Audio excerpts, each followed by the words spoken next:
1920 വരെ ഇവിടുത്തെ സ്ത്രീകളുടെ മാറുമറയ്ക്കാൻ സമരം നടക്കുകയാണ്. പക്ഷേ ഇതേ കേരളത്തിൽ ഒരു സ്ത്രീ മുസ്ലിം ആയാൽ അവൾക്ക് ശരീരം മുഴുവൻ മറയ്ക്കാം.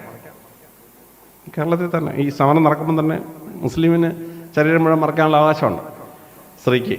ഇത് ഭയങ്കരമാണ്. സാമൂഹിക പരിഷ്കർത്താക്കൾ വളരെ കഷ്ടപ്പെട്ടാണ് സ്ത്രീയുടെ മറച്ചു കൊടുത്തത്. അപ്പോൾ സ്ത്രീയുടെ മാനം പ്രവാചകൻ രക്ഷിച്ചു. ലോകത്തിലെങ്ങും സ്ത്രീകൾക്ക് സ്വത്തവകാശം ഉണ്ടായിരുന്നില്ല. പ്രവാചകൻ സ്വത്ത് വീതിക്കുമ്പം ആൺകുട്ടിയുടെ പകുതി സ്വത്ത് പെൺകുട്ടിക്ക് അവകാശമായിട്ട് നൽകി.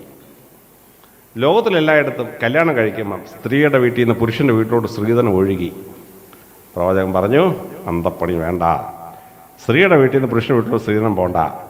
പക്ഷേ പുരുഷൻ കല്യാണം കഴിക്കുമ്പോൾ സ്ത്രീക്ക് മൊഹർ കൊടുത്ത് കല്യാണം കഴിച്ചോണം. അപ്പം സ്വത്ത് വീതിക്കുമ്പോൾ അച്ഛൻ്റെ സ്വത്തിൻ്റെ ആൺമക്കളുടെ പകുതി കിട്ടും, കല്യാണം കഴിക്കുമ്പോൾ ഒരു മൊഹറും കിട്ടും. രണ്ടുകൂടെ ആയപ്പോൾ സ്ത്രീ പുരുഷനേക്കാളും സമ്പത്തുള്ളവളായി മാറി.